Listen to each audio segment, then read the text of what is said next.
What I was planning to talk about today is really a simple process of the cell spreading onto a surface and sensing the rigidity of that surface. And it's a basic fundamental process, and what I feel we can gather from looking at that in detail is really the sort of thought process that the cell goes through, for want of a better term, in approaching a matrix. Obviously, the microenvironment of the cell determines its behavior, and the inappropriate response to that microenvironment leads to cancer, leads to aging, or we think it's inappropriate, at least if we're aging like me, and other types of behavior during development as well. So it's a critical issue to understand how the cell really interacts with its environment, and that's what I'll be focusing on today.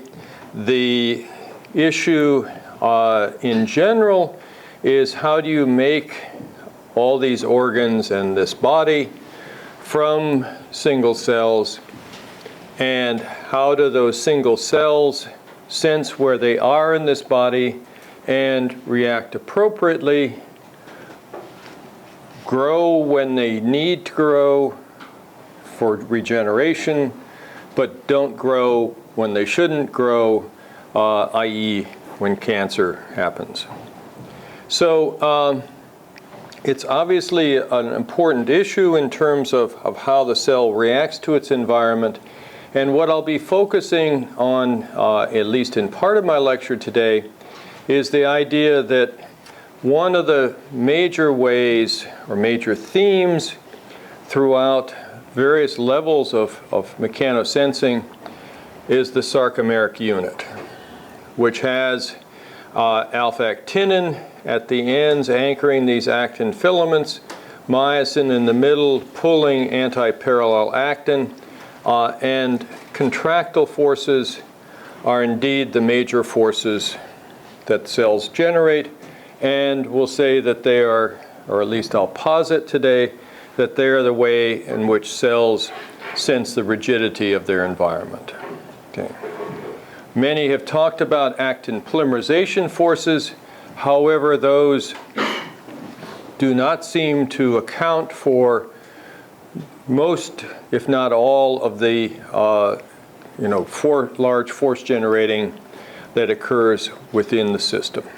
So movement of fibers, movement of cells is really driven by contractile forces, although the assembly of actin needed for that contraction is due to the actin polymerization.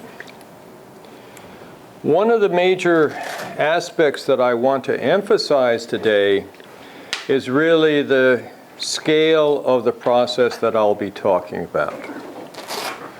In considering mechanical phenomena, we know that geometry and force sensing, all of which can occur in cells, can occur very rapidly. So you tug on a cell, its response is within a fraction of a second typically, maybe up to 5 seconds if it's a slow issue. The response to curvature, likewise, the response to distribution of matrix, likewise, and that then leads to a transduction signal, which is either calcium entry, if you believe in that, a stretching of a protein, which leads to a small G protein activation, and a diffusion of that signal throughout the cytoplasm.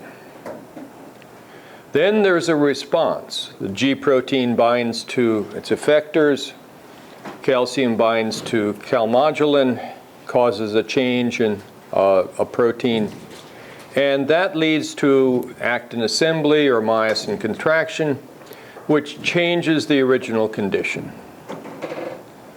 So this is a cycle. Okay?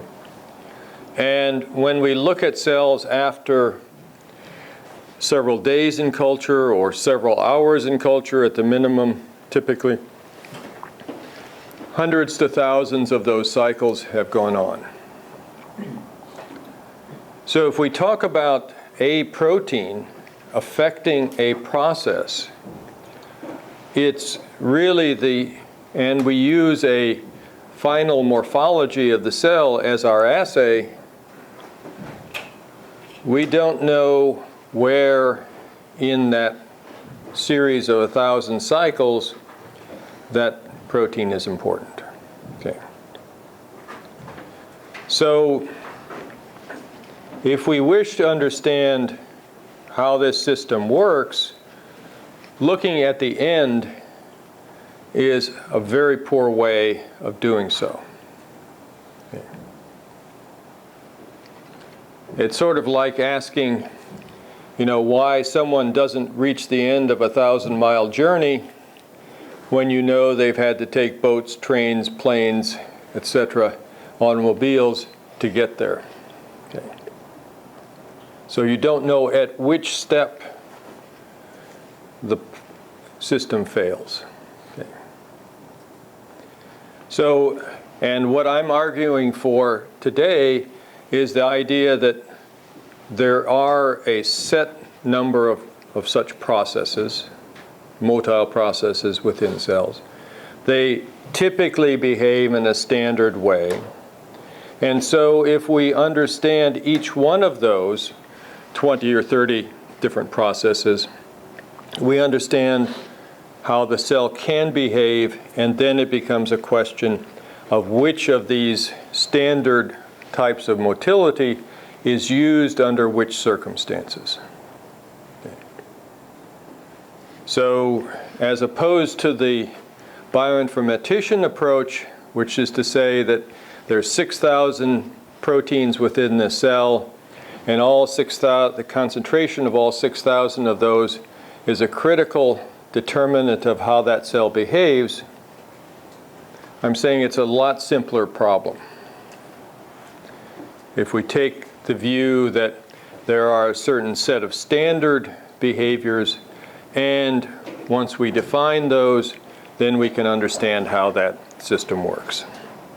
The example that I can give that says that the system is indeed deterministic, even though it's based upon stochastic processes, is just the simple one of looking at two identical twins. Those two identical twins have grown and have developed independently, and there are a whole set of decisions that were made by the cells independently, and yet they came to pretty much the same conclusion in the end, and often you can't distinguish between them. So that means that there is a deterministic element. And we think that the process of these cycles is critical for determining that. So there must be a way of integration in these systems. So what we're really focusing on here is not the components. We understand what the components are of the cell. We understand how many of those interact with one another or how actin filaments assemble. We can see how cells move in bulk. And we can use the analogy of an automobile. What we understand relatively little is the subcellular machines, so to speak, that can be likened to this automobile engine. The process that I'll be talking about today is this periodic contraction that we observed some time ago of the cell edge as the cell is spreading.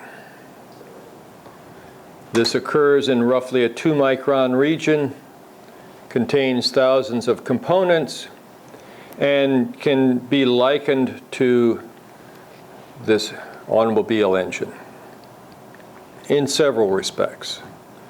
One, if you take the parts of this engine and lay them out on the table or on the floor here, you'd be hard put to understand how those parts actually help to make that engine work. Two, that in this system and in this system, timing, position, forces are critical to make it work. Okay. It's not just the components, but it's how those components interact in a dynamic fashion that makes it work.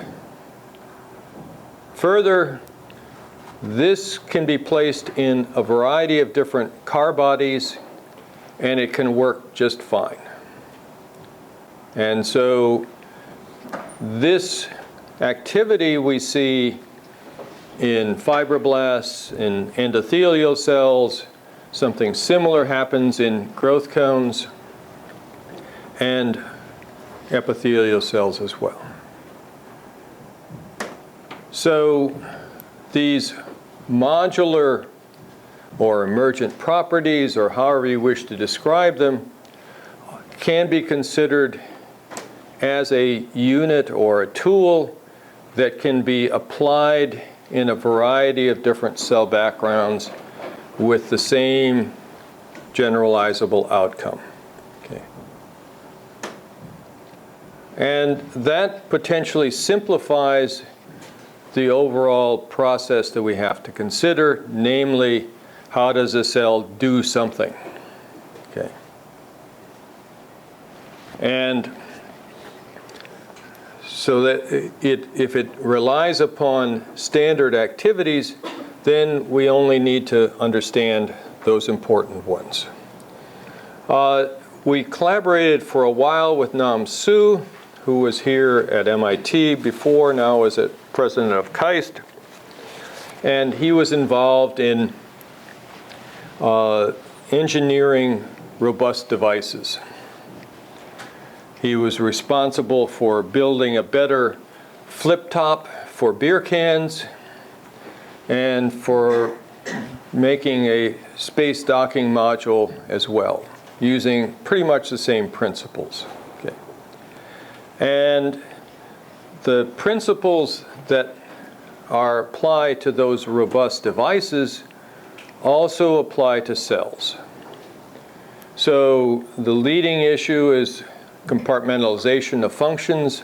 They're localized. Okay. If I go back to this region of the cell is a localized region which is specialized for this periodic contraction. It's not a membrane-bounded compartment, but it's a compartment nonetheless. And it's a functional compartment in that system. They're modular components. Indeed, they're modules for actin assembly, for myosin contraction, etc., for adhesions. Functions are largely digital, not analog.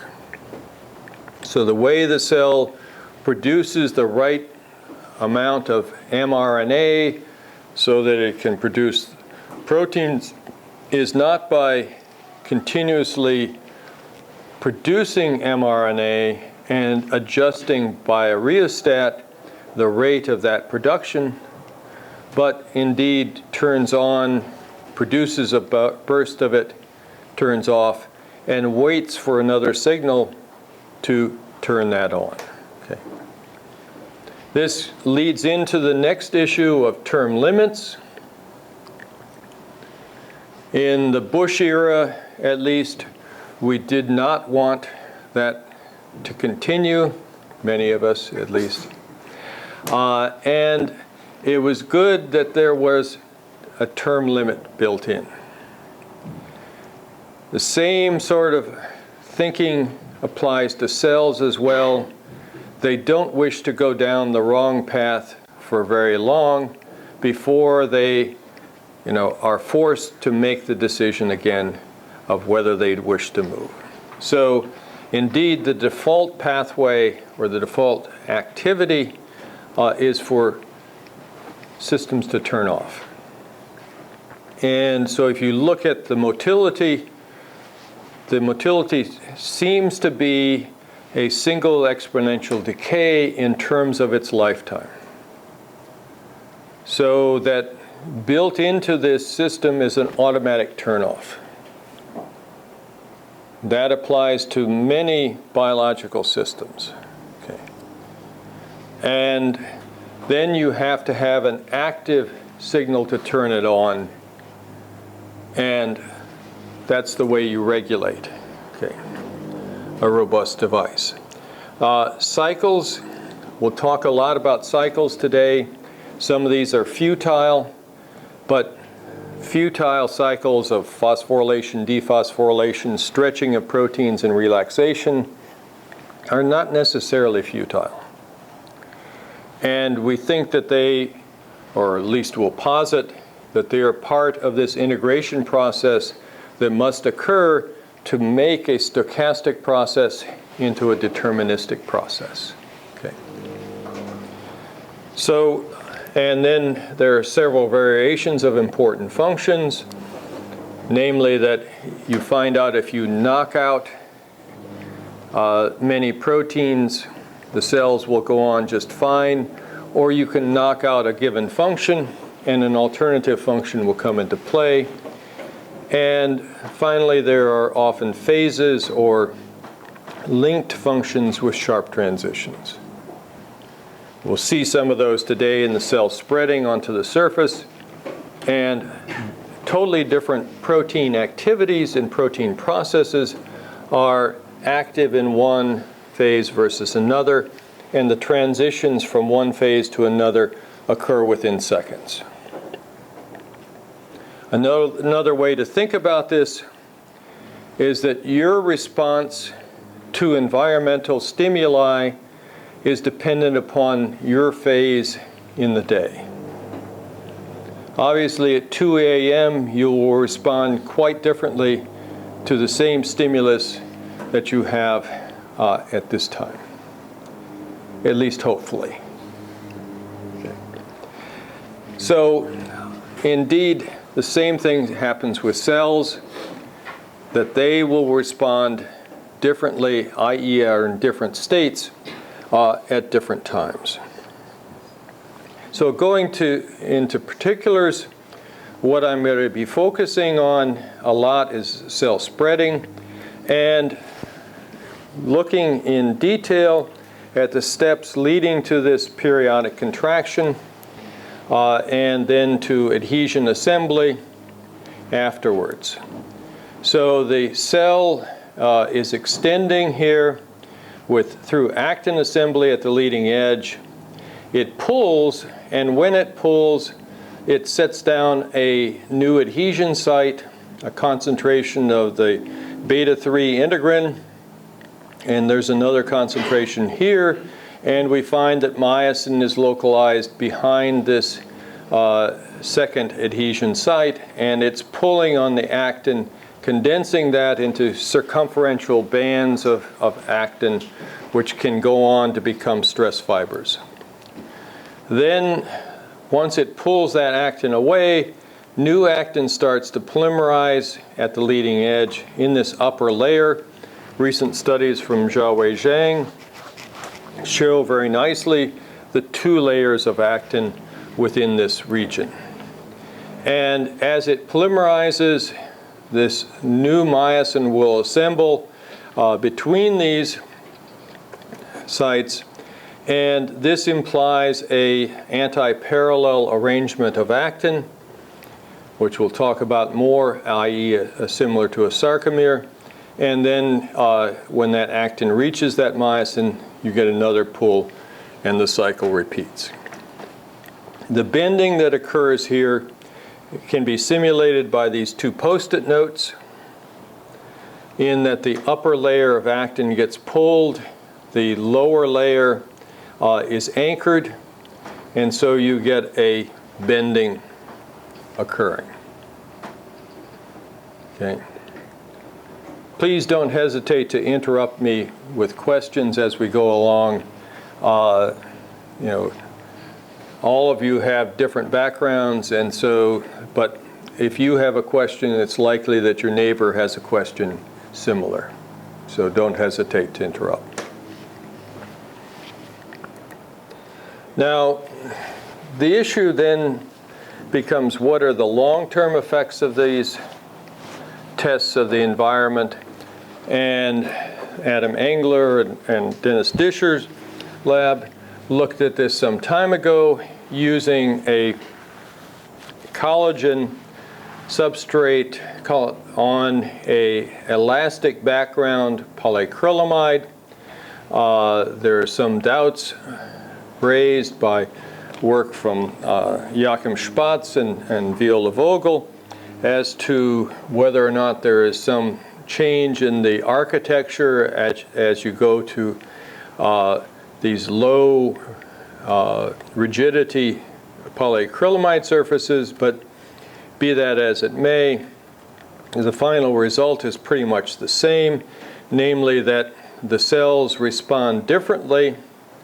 This is 4 hours and 4 days to the rigidity of the environment and the same presumed chemistry in terms of collagen, and such that at low rigidity they become neuron-like, at intermediate they become muscle-like, and at high they become bone-like in terms of their differentiation. So this is a long-term behavior, but even at earliest times, we can see that the cell senses the rigidity of the environment. So here we're putting mesenchymal stem cells onto soft or rigid pillars and looking at their initial reactions to those surfaces.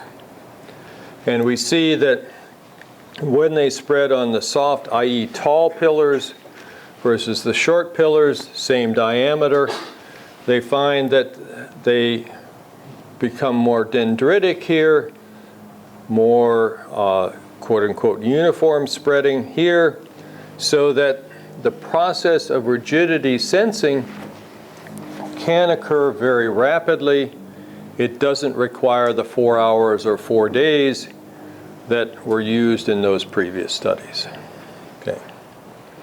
So that says then that the process by which the cells sense or can sense rigidity occurs in a rapid fashion. So we'll look at this from the point of view of what are the initial steps of the interaction with the surface. We can control that. We know when we start that interaction, and so we can break the process down into a series of steps.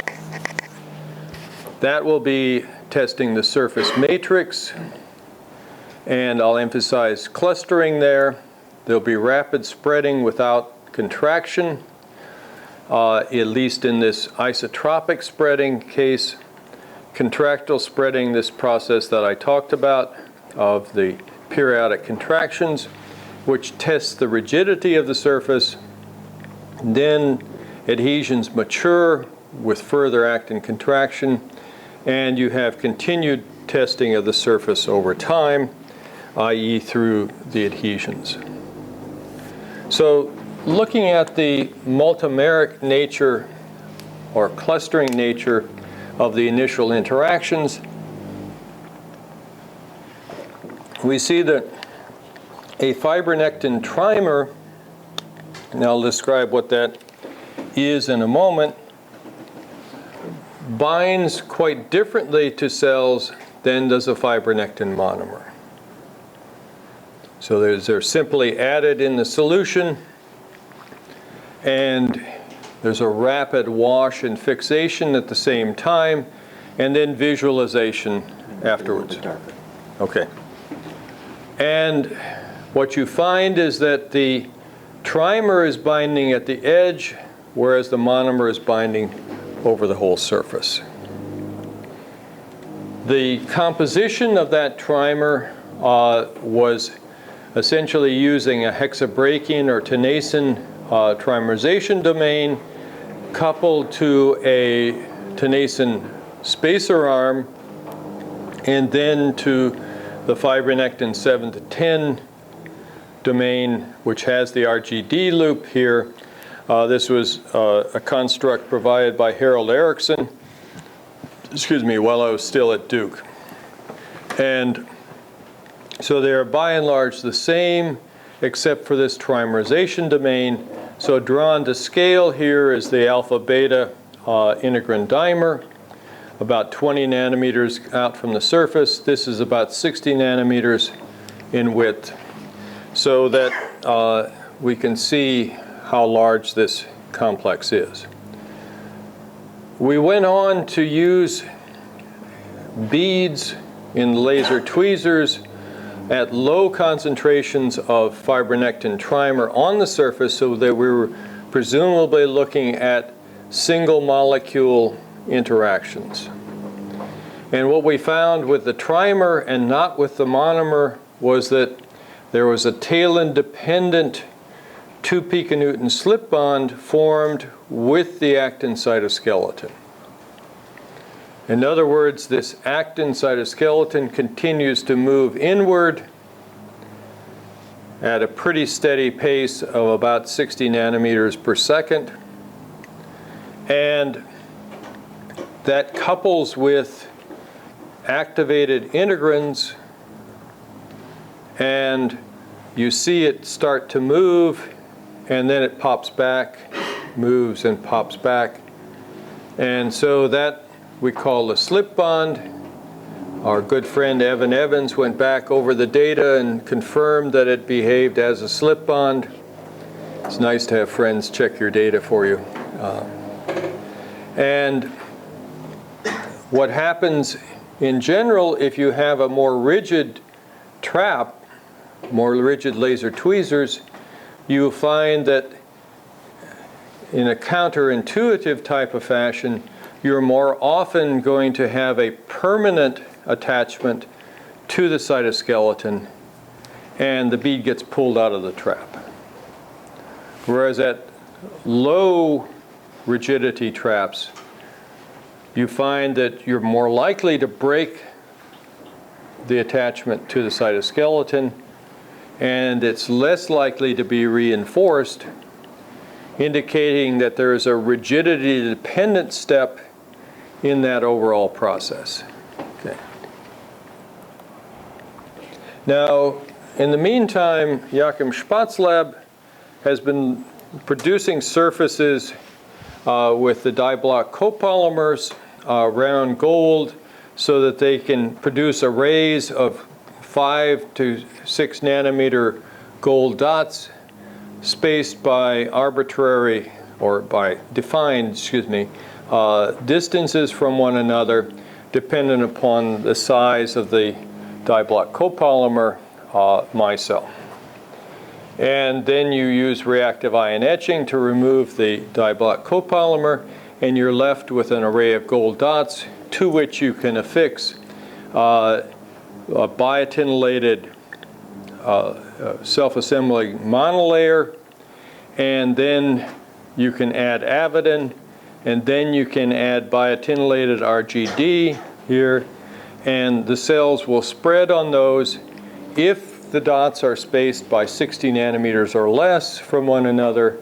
But when they are greater than 60 nanometers, there's an abrupt loss of adhesion to that surface.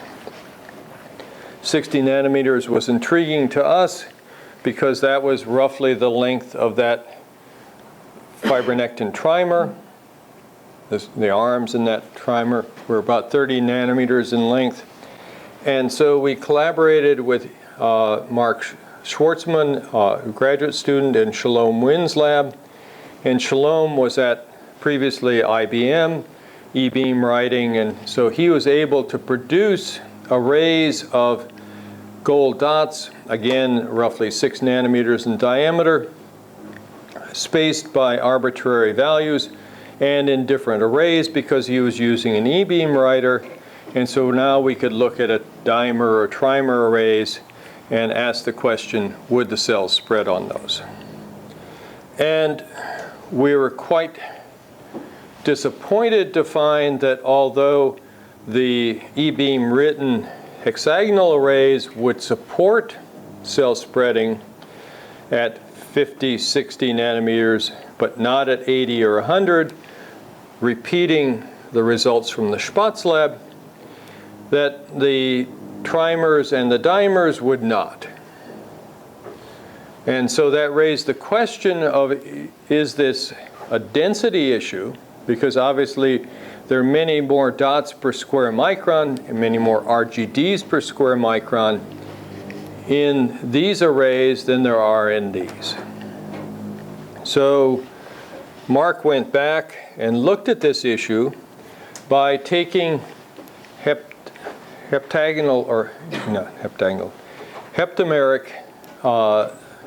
arrays in this now hexagon plus a central dot, and spacing those now at various distances to decrease the overall density of dots per square micron. And when he started out at 216, that was essentially close packed. And down here at 51, these are separated by about 400 nanometers from one another. And the percent of cells that spread was the same in all of these cases. 51 dots per square micron was the density that we had for the dimeric arrays. And so that said that really the density of dots was not the issue. That we could have a cluster at that density, 50 dots per square microns, if they were clustered in these arrays, they would support spreading. So we went back and now produced at a constant number of dots per square micron, dimeric, trimeric, tetrameric, pentameric, hexameric, and heptameric arrays of dots. And asked the question, would the cells spread on those? What we see here is that they, again, don't spread on the dimers and trimers, but do spread on the tetramers, pentamers, hexamers, and heptamers. Indicating that you need to have 3 or 4 gathered together in thy name to get a proper reaction. Yeah. What is the y-axis percent of spread cells? Is that the percent of the population that spreads, or is that a... That's the percentage of the population that spread after a half an hour. Okay. So, other questions here? So, what this is emphasizing is that you need to have a certain number of integrins, a minimum number of integrins of about 3 or 4, clustered within 60 nanometers to get an adhesion that will support the spreading of the cell. Okay. So we come up with a concept of a minimal adhesion unit here. Okay. And we're now looking at this again with these nano-patterned arrays to define what's different between a unit where the dots are 60 nanometers apart and a unit where they are 80 nanometers apart, which will not support spreading. So there obviously is a biochemical correlate to that. Now, looking at this from a different point of view, we've removed any rigidity from the surface by putting the same RGD construct attached to biotin onto lipids. And this is a supported lipid bilayer where everything is fluid here. And there is no barrier to diffusion except ones imposed by these lines here. And these lines are nanofabricated, roughly 100 to 200 nanometer wide lines of chromium, which breaks the bilayer and you can't move beyond it, because if you look at it, do a photobleaching experiment, you find that the construct recovers with a lipid diffusion rate, 2 microns squared per second, but it doesn't recover in those regions which are blocked off by the lines, i.e. these square domains over here. So what now happens when cells are placed on this? What we see is that over time here, this is 25 seconds, we find that the RGD is being concentrated at the lines, as is paxillin, which is a cytoplasmic protein associated with adhesions. So that it seems these are being contracted. Okay. If the contraction is occurring, that means that you must have, or you should have, an actomyosin complex, harking back to the sarcomeric unit. And the way to test that is to now inhibit myosin contraction. Oh, one other point I forgot to bring up is that the growth of these clusters occurs independent of that actomyosin contraction. So we can inhibit actin polymerization, we can inhibit myosin, the clusters still grow, and they still accumulate cytoplasmic proteins such as talin, paxillin, and focal adhesion kinase in rough correspondence with the accumulation of RGD. And I've had an undergraduate student in the lab model this as a diffusion to a trap, and the data fit well with the known diffusion coefficients of integrins in the plane of the membrane diffusing to a trap. So that this clustering, initially at least, seems to be a property of the integrin activation that results in its clustering. Okay.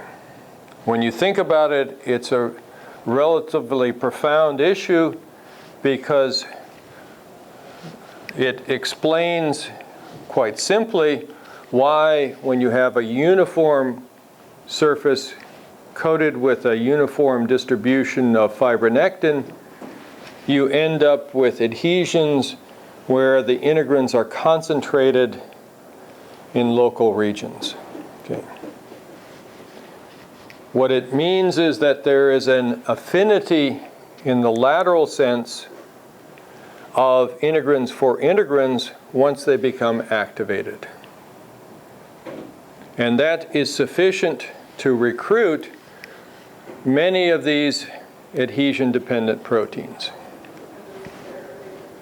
Vinculin, not. Vinculin doesn't come until you get contractile force applied to this. Okay. Any questions about this? So going back to the story, if we see these clusters and the clusters are moving to the lines, it should be myosin dependent, we're saying. And sure enough, when we add blebbistatin, a myosin 2 inhibitor, they don't move to the lines over time. They do assemble, however. This begs the question of where is the actin? Because you need anti-parallel arrays of actin for sarcomeric contraction. Indeed, we see that when these clusters form, actin polymerizes from those clusters. Okay. So this is sort of cute. What nature is doing is saying, you know, I need this minimal adhesion unit. I'm going to create this cluster. And the way I'm going to know that I have a cluster is by polymerizing actin from that cluster. So now that cluster can be contracted to other clusters by an actomyosin dependent manner. Okay. And this also begs the question of how do you get this actin polymerization? We could inhibit that with inhibitors of formin. And turns out one of the postdocs in the lab had worked on formins before and had constructs for FHOD1. And sure enough, at 5 minutes, you see a peak in the phosphorylation of FHOD1, i.e. cells in contact with the surface initially activate actin polymerization through FHOD1, and we find it at those clusters present, and there's a paper now that is in revision on this. So it seems that what's happening is that you have a cluster formation, you have the recruitment of FHOD1, a formin here, which is polymerizing actin from that site in a radial manner, and then myosin now will interact with that actin and actin from neighboring sites and will pull those together. What is the consequence of that pulling? Okay. If we have these barriers present, we find that 80% of the cells spread further. They activate a spreading response, whereas if the barriers are not present, less than 25% do. So what this supported bilayer enabled us to do was to uncover a new step, or previously unrecognized step, in the process of cell spreading. So what the cells are doing is, first of all, assembling a cluster, assembling actin from that cluster, pulling on those clusters now with myosin, and asking the question, does that matrix pull back? I.e., can I generate force?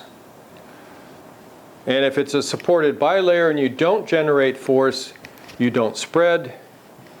But if you do generate force, you do spread. Okay. Any questions about that? So the cell is going through a series of if-then questions. Okay. It's not going to commit to spreading on a surface unless it knows that there's something on that surface it, one, binds to, and two, that's rigid, or at least not rigid in the sense of measuring the rigidity, but at least pulls back. Okay. Excuse me. Yeah. So if there's no posts there, does the clusters form and this process happens and ends up in nothing, or? The cell doesn't spread, it stays rounded, and eventually those disperse. Yeah. So what initiates the formation of clustering?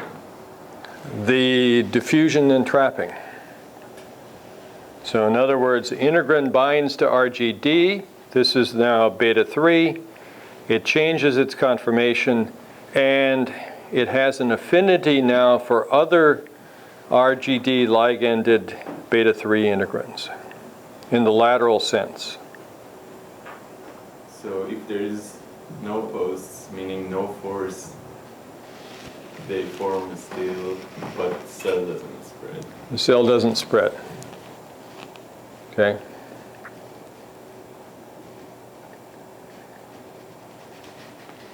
So the cell is asking and requiring, in a sense, that what it's binding to pull back. Okay. So consequently, it's not going to spread as a result of soluble fibronectin in serum, for example. Like one thing that might not be too real clear is, let's say you're on a rigid surface, so you get binding to two RGDs on that surface. Now, You're saying that those would tend to merge, but if the RGDs are rigidly attached to the surface, they can't, right? Right. So that's why there has to be a certain density of RGDs so that the RGDs are going to be close enough stochastically to bind integrins and form that initial cluster. Okay? Okay. And I suppose you could even detach from, you could generate a force, detach from one of the RGDs, and then rebind to one that's closer, which would... In theory, yeah. So, Quick question about the difference between paxillin and vinculin. You said Right. Paxillin could accumulate without the internal machinery right. generating force, so it just accumulates because there's integrins there binding to that structure? That's sufficient, it seems, yeah. Okay. But Right. then vinculin requires... Vinculin doesn't bind until you get the contraction, which is the cells spread here and then they contract. And when they contract, you see vinculin binding. Okay, so is there like a conformational change, or is it... We'll come back to that later on, but basically it correlates with the stretching of talin, which has within it, embedded within the molecule, 11 cryptic sites for vinculin, and it needs to be unfolded for those to be visualized, observed. Okay. So this is the basic process of cell spreading that we've seen lots of times in the fibronectin-coated glass situation. So once activated, it starts to spread. The interesting feature, though, of using the supported bilayers is that now you find when it spreads, there's an accumulation of the RGD and the integrin at the outside of this lipid C here. These are chymographs taking this bar from the first image and that same bar from subsequent images over time. So you can see here that the cell edge is moving out and then moving back in, and as a result of the contraction, initial spreading and then contraction. And so during that spreading, the RGDs accumulate on the outside, and then they move to the inside aspect of that lipid C because of the contraction. So polymerization is pushing them out, contraction is pulling them in, and the surprising thing about paxillin, is that it's getting pushed out here initially, and then when it gets pulled in, it's able to jump over the barriers because it's cytoplasmic and not so strongly attached to the integrins under the circumstances.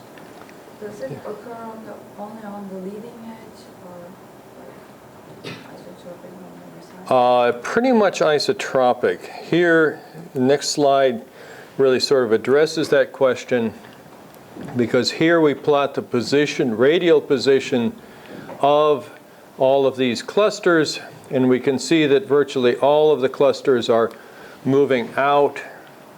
This is the yellow line is the cell edge. The cell edge moves out a little bit further than the last cluster. So the distance between the clusters and the leading edge increases toward the end, presumably as a function of the increased actin polymerization from the edge, which will occur there primarily at later times. And then you see the contraction and everything moves in. Okay. So this is in a case where that 20% or so that will spread on the supported bilayers without the lines. Okay. If we now inhibit Sarc family kinases with the inhibitor PP2, we find that we don't get the accumulation of actin, we don't get the spreading, or the contraction that follows. And indeed, in many previous experiments, we've shown that inhibition of Sarc family kinases is sufficient to block the spreading process altogether. Okay. So as a result of using the supported bilayers now, we see that the process of spreading is a little bit more complicated. First of all, you have a cluster formation. Basically, 3 or more integrins need to be pulled together within 60 nanometers of one another. The Sarc family kinase we've identified as FIN, which is necessary to be active for actin polymerization through the formin FHOD1. Once you get that actin polymerization, there's a local contraction to activate additional actin polymerization, which causes the cell to spread out to a much larger area on that surface. And then you have contraction that's activated by a pressure pulse or tension pulse within the plane of the plasma membrane. Okay. So that the surface area of the cell stays constant during that spreading process until such point as it runs out of membrane and you get a pressure pulse as a result of the actin polymerizing against that membrane, and then you activate contraction. Okay. We think that's a row-dependent process, but have not identified the exact mechanism yet on how that occurs. And then you have this rigidity sensing, presumably. And the reason that we talk about it as rigidity sensing, because when we looked at this, this is now fibronectin concentration here is constant, and this is now soft, intermediate, or stiff polyacrylamide. And we see that when the cells are spread on the soft, they stop at the point where that contraction is activated. And what you find is that there's a rapid flow of actin inward, no adhesions are generated, and whereas on stiff surfaces you find that you see these periodic contractions, the cells spread further and build adhesions on those surfaces. On intermediate, you get the interesting behavior that they try to go out further, the adhesions are not stable, and as a result you get ruffles or upward bending of the membrane or the actins supported by the membrane, support of the membrane, and as a result you revert back to earlier or more central adhesions. Okay. Any questions about this? The force that is required for the cooling? What are the forces required for cooling? The forces are generated by myosin and are typically, when measured using pillars, are on the order of several nanonewtons per micron of the edge. Okay, we'll come back to that more in a moment. Okay, because taking a clue from the earlier studies of Chris, which were built upon our earlier studies of using a buried force sensor, it's good to use something on a lever arm to measure the forces on the substrate. Okay. And the pillar arrays are the simplest way of doing that. I argue that this is much better than traction force microscopy because even with the continuous nature of the surface there, if you look at the surfaces within the body, they are typically not continuous. Okay, they at least have architectures with features in the nanometer level, and we can now fabricate structures in the nanometer level.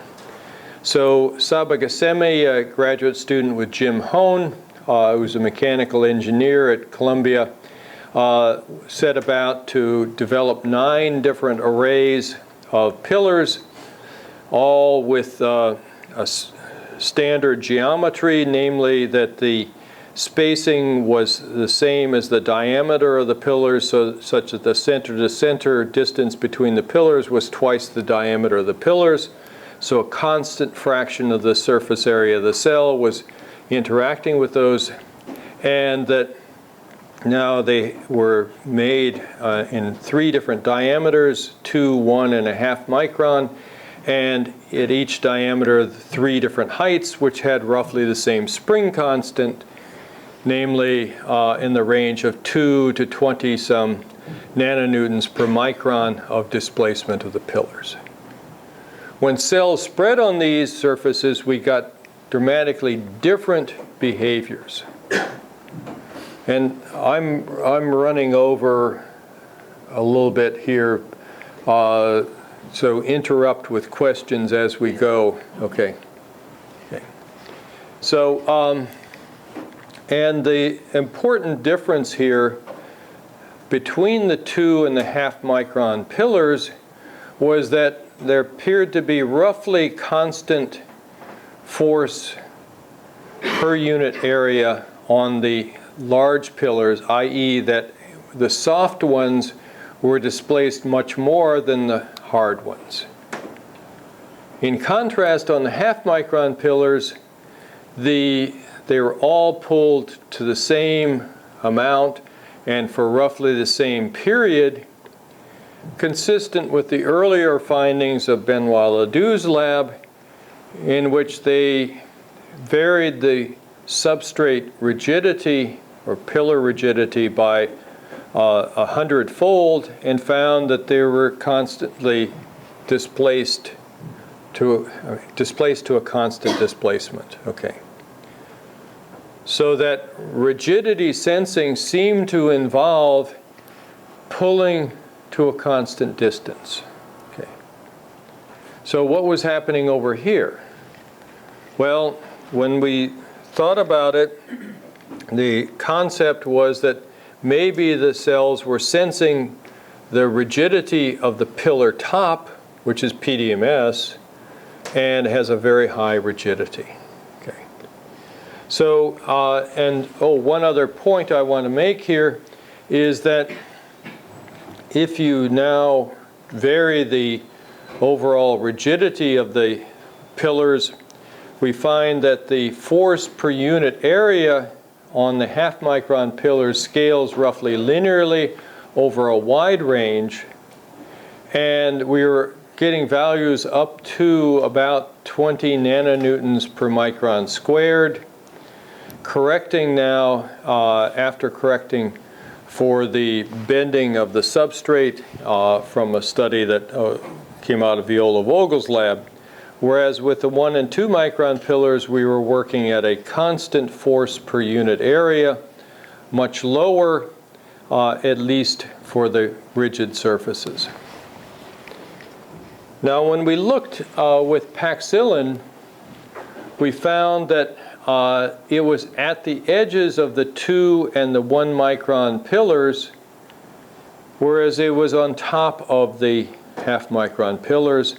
And the morphology of the cells on the 1/2 micron pillars and the morphology of the adhesions on the 1/2 micron pillars was similar to that on the continuous surface, indicating that what was happening was perhaps that I suggested was happening was indeed true, that the cells were sensing the rigidity of the pillar tops.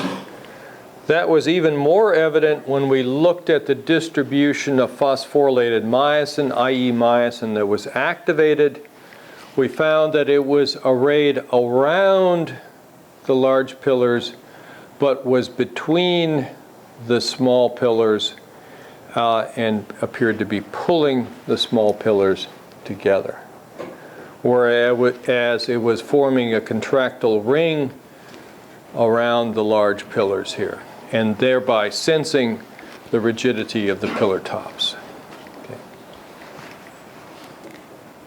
Any questions about this? Yes? So then for the large pillars, shouldn't you get the same results for all the different stiffnesses? Because the stiffnesses were only for the height changes, right? Right. So the stiffness, diameter dependent. right, so what we got with that, going back here, is that we have a roughly constant coupling of those adhesions to this actin flow. Okay. So in all cases, we have a flow of actin inward, and on top of that, in this lower layer of actin, we have a contraction. Okay. So two processes are going on.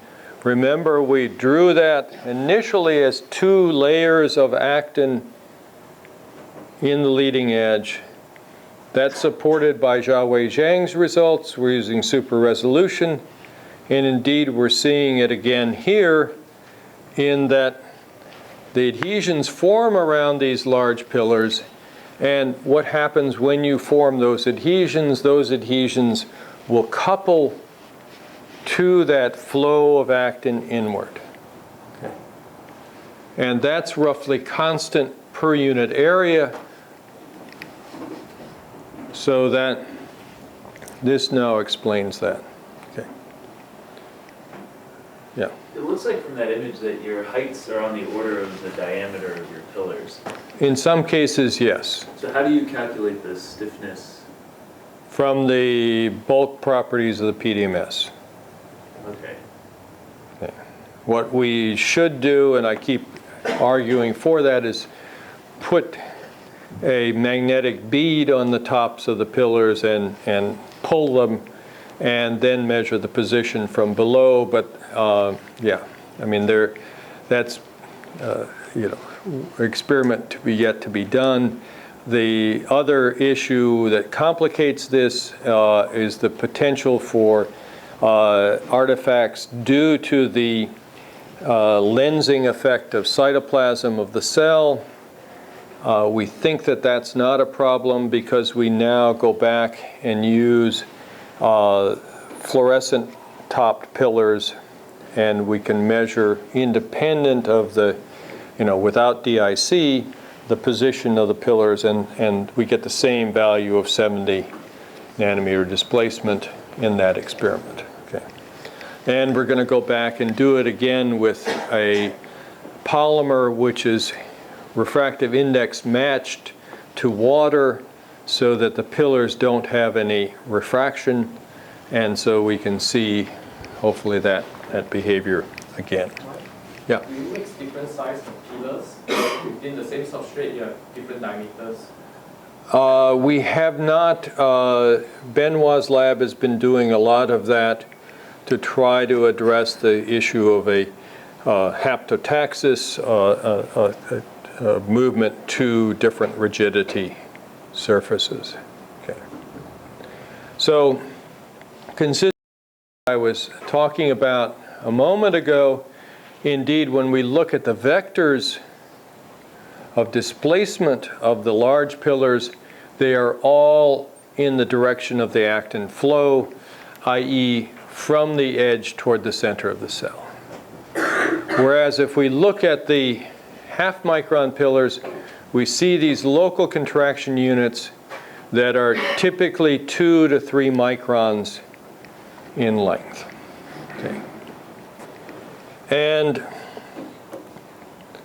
we can further now look at this in the periodic contraction situation, and what we find there is that there's a row of contractions which are occurring toward each other, and what we find is that the pillars right near the edge are being pulled inward, and those back from the edge are being pulled forward. And what you should note here is that the ones being pulled forward are being pulled on average about 30 nanometers, whereas those that are being pulled rearward are being pulled at about 60 nanometers, indicating that there is indeed a coupling to that generalized actin flow, and as you would expect, then the pillars at the edge are being pulled more because they're coupled to that overall actin flow than those that are back and being pulled forward. What this also emphasizes is that the forces generated by these local contractions are greater and can be much greater than the forces generated by that actin flow. Okay. And that the forces now we see in these local contraction units are in the tens of nanonewtons per micron squared, i.e. as great as has been reported for adhesions. If we now ask the question of what is anchoring the actin to these sites or to the pillars, we see that alpha-actinin correlates both in time and in position with the contractions. And we see that here building up on the side of the central portion here of the adhesions near the edge, and the ones back from the edge, at least the early ones back from the edge, it's built up on this side, presumably because it was there initially, and as the edge moved out, it stayed there, and now you see this contraction, and you see the myosin is forming in between here. This is done with super resolution imaging using a 3B analysis protocol that was published last year. And so it seems that everything is consistent with this idea that you have actin polymerization from the adhesion sites. You then anchor it now with alpha-actinin, and you pull on it with myosin, and you pull to a constant value of 60 nanometers, and the rigidity signal then is proportional to the force. It may be a digital system where you simply measure the number of these contractile units, and that is the trigger, and that there may be just i.e. a unit force, something unfolds, and if it unfolds, it sends the rigidity signal, and the rigidity signal now causes an adhesion to be built on this site. Okay. So this harks back to what we addressed this question earlier in a study to look at vinculin, GFP vinculin assembly at beads. And we found that with 1 micron beads, you needed to apply a force with the laser tweezers before vinculin would assemble at those sites. Okay. The contact area is 0.2 of a micron, 200 nanometers. And we asked the question at the time, or at least Kathy Galbraith asked that question, of how large a bead surface do you need before the cell will assemble adhesions at that bead. Okay. Because obviously the bead could be likened to a glass surface, and we know that the cell is capable of assembling adhesions at the glass surface. So really, how large an area of contact do you need? And she determined that greater than 3 micron beads would have a sufficient area of contact with that surface that you could assemble adhesions there. And the explanation given at the time was that the myosin filament is 300 nanometers long, and that a myosin filament therefore could not generate force on a 1 micron bead because the area of contact was smaller than the myosin filament, and you needed a larger area of contact. And in fact, if you look at these images back here, you see that the myosin, active myosin heads are separated by about 300 nanometers here. Okay. These are 500 nanometer pillars, and this is a good fraction of that. So indeed, it seems that what's happening here is that you require the actin to be anchored by a distance greater than the length of the myosin filaments. Now, another question that is begged by all of this was addressed in the group in Singapore. They varied the distance between the pillars in the study that Sabagasemi did, the one at Columbia. The pillars were always displaced by twice the diameter, and we now varied it over there to 3 times, 4 times, or 6 times the diameter, and got the same profile, namely that there was a peak at 60 to 70 nanometers of displacement, another peak at 120.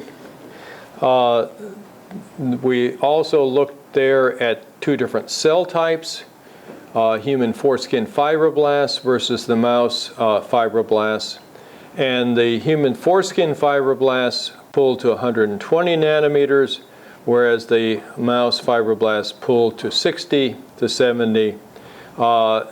This was done with Israeli human foreskin fibroblasts, so the Israelis were obviously pumped up about this whole thing, and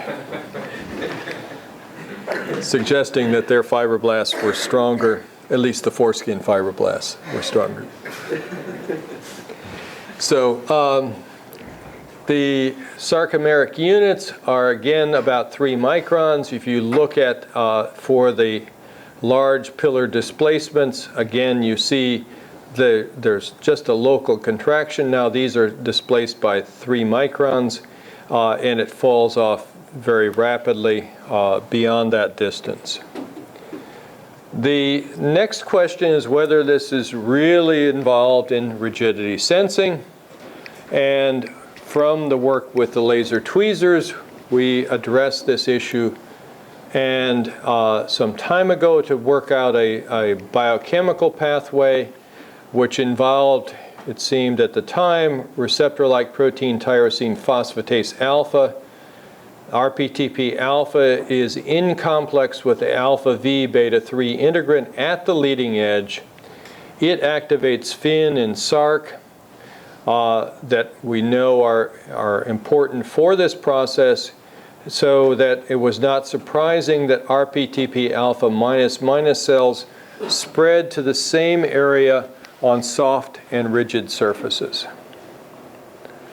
So we went back and asked the question of what happens in this pillar displacement assay, and sure enough, without RPTP alpha, the green lines here, they don't pull to the 60 nanometer displacement of the controls. And if you now express RPTP alpha in the RPTP alpha minus cells, excuse me, you now get the displacement to the same 60 nanometers. So that indeed this pulling to 60 nanometers correlates with the ability of the cells to generate or to sense the rigidity of the surface. So what we're saying here is that the cell is using sarcomeric-like contractions to determine that the surface will pull back and to also sense rigidity. And for rigidity sensing, they're just pulling the sarcomeric unit to a distance of 60 nanometers.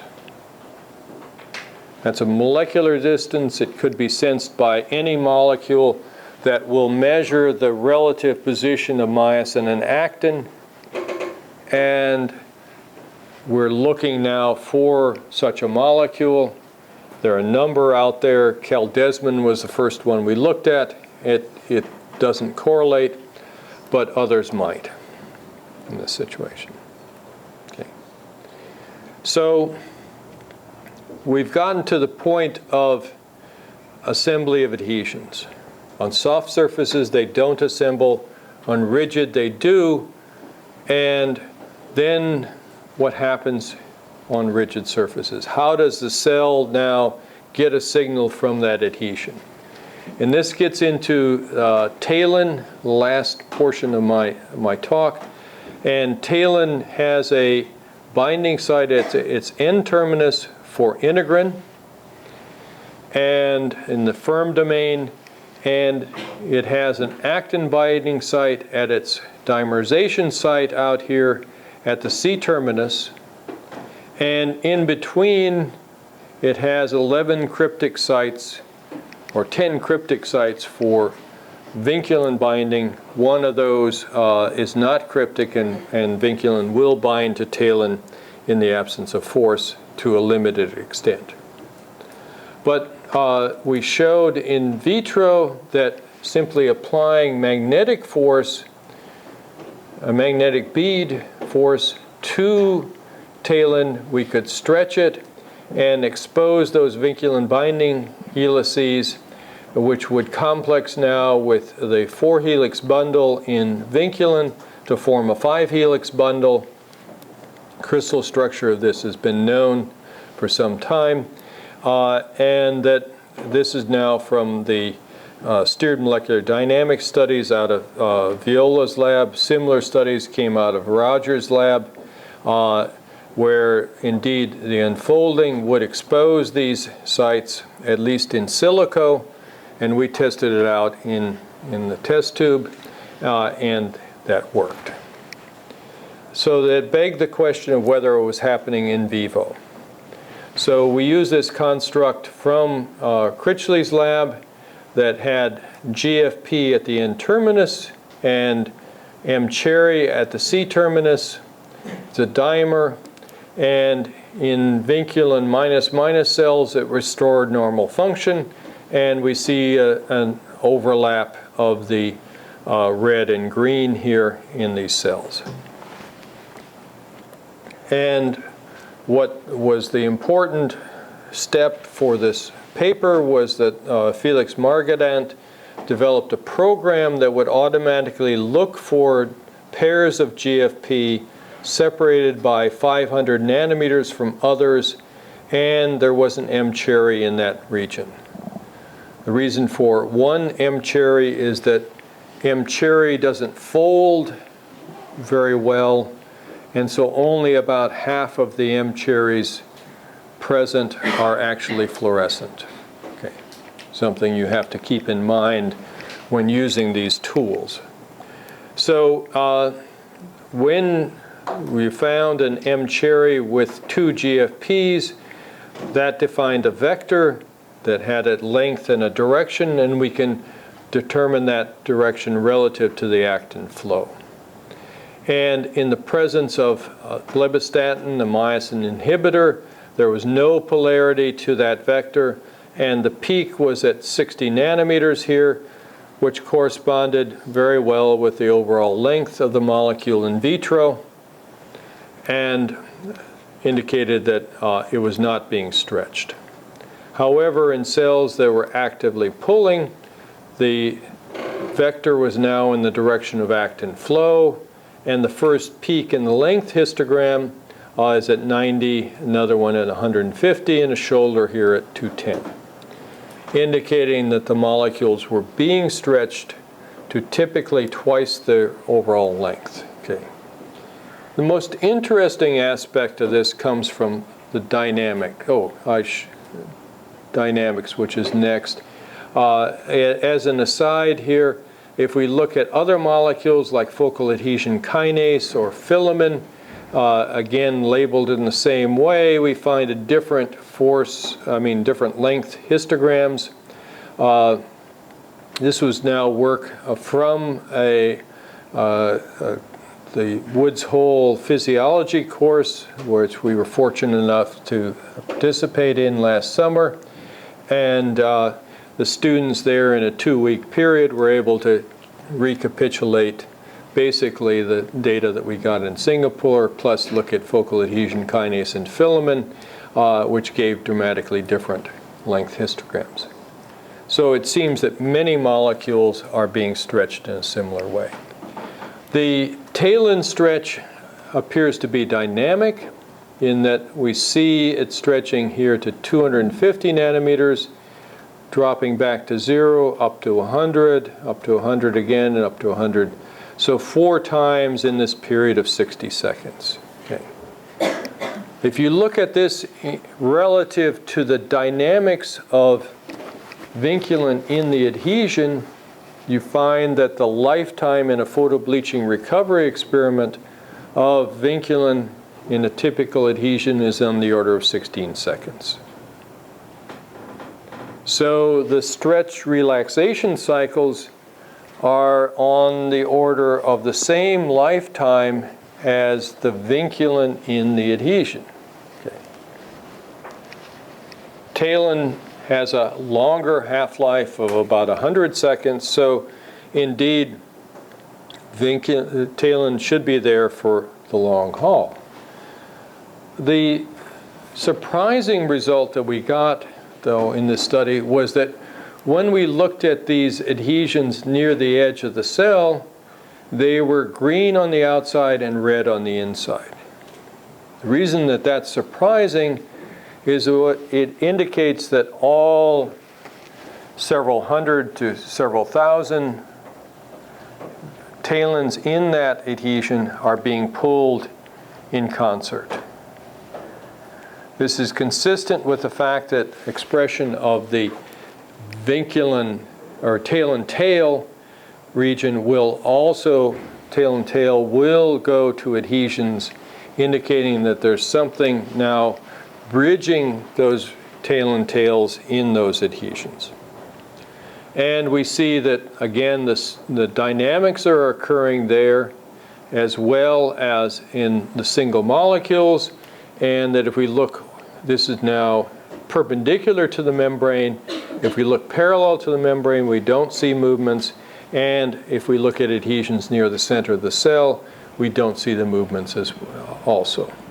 The movements are not correlated in adjacent adhesions, and we see this one being pulled 5 times in 60 seconds, consistent with the behavior I talked about before.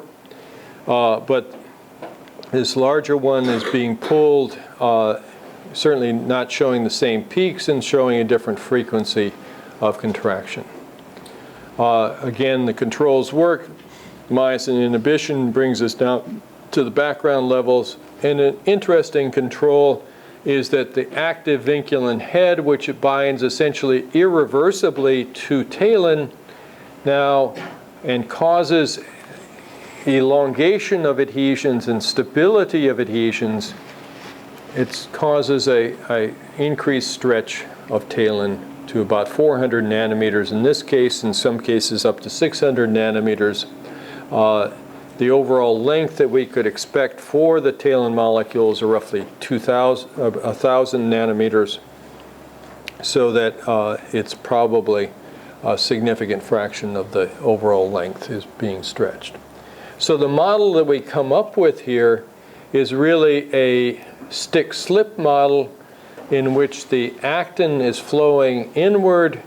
It sticks or attaches to the C-terminal portion or aggregate of the talons, causes them to stretch, exposing now vinculin binding sites. Vinculin binds, and then this slips. And the reason it slips is that the overall length, as I say, is going to be maximally 1,000 nanometers. The flow of actin here relative to this site is roughly 60 nanometers per second. The lifetime of the vinculin or the talon in the adhesion is 100 seconds, so that works out to 6,000 nanometers of actin flow, so it can't stay attached. Okay, it's got to break. And when it breaks now, we see increased release of vinculin, And so one way of thinking about this is that maybe the signal that comes from this cycle of stretch and relaxation is indeed a phosphorylated or modified form of vinculin that was modified while in complex with the talin. So this is a way that the cell can integrate over time because it depends upon the number of adhesions, the frequency of actin flow past those, and as well as the dephosphorylation or phosphatase activity within the cell. So you've got a nice way of regulating and integrating over time. Certainly cycles are good integration tools, and this has been talked about in a number of other cell systems. The example that works very well is to consider what happens with the calcium calmodulin kinase. Calcium calmodulin, 12 calcium calmodulins bind to that kinase to fully activate it. Okay. It's present in synapses, and it's an important component in the stabilization of synapses. So conceptually then, you have a depolarization at a synapse, you have calcium entry, you have now the binding of 1 or 2 calcium calmodulins to the kinase, and if you don't have any further firing and calcium entry, those can come off because the calcium level is very low in the non-firing situation. But if you have repeated firings, you can build up the complex to the 12 calcium calmodulins bound to a single kinase, and that sends a signal back to the cell body, and you get consolidation of that synapse. So that's an integration method through a quote-unquote feudal cycle, the feudal cycle being calcium entry and exit. And the same we're thinking of in terms of, or analogous process, in terms of this stretch relaxation. So that the stretching of proteins is not going to be sensitive to a simple bump like this, but indeed to the multiple cycles of stretching and relaxation that would occur over time. And allow that integration that, as I mentioned before, is critical for understanding the biological processes, i.e. how those two identical twins can look the same dependent upon stochastic processes. So what I've tried to tell you today is that the process of adhesion formation involves a series of if-then questions that the cell asks of that substrate. Okay. And dependent upon the answers to those questions, you will or will not develop adhesions, and then you will test those adhesions or develop a signal from those adhesions through the stretching and relaxation of talin. Similar processes are going to occur in a variety of other different types of motility and motile processes, and the reason that we're building this MB Info site is because those processes are essentially the same for many different cell types. And once we can build this around function, a functional database, we don't have to do it again, okay, because all those functions will be defined. It's a wiki site, so we appreciate feedback on this. And the site is meant as an educational as well as a research tool. And we have lots of diagrams and animations, etc. there. The topics that are present on there are lamellipodia,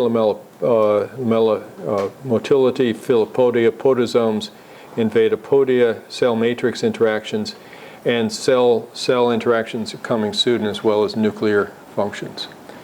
And I wanted to re-emphasize again that local contractile units, 1 to 3 microns in length, analogous to sarcomeres, appear to be important not only for developing muscle, stress fibers, but also for sensing rigidity at the leading edge of the cell, and that those can then generate signals going to the nucleus dependent upon the matrix environment that the cell is in and the rigidity of that. And give credit where credit is due. The supported bilayer studies were done by Cheng-Han Yu. Mark Schwartzman, working with Shalom Wind, was responsible for the basic adhesion unit. Armando Del Rio did the in vitro stretching of talon. Felix Margadant, Lily Chu, and Edna Hugh, the in vivo studies. Thomas Iskrach, working with Cheng-Han, defined the formins that were important for assembly there, and Saba Gassemi, working with Jim Hone, did the pillar studies. And the pillar studies in Singapore were done by Feroz Mustafa. I thank you very much.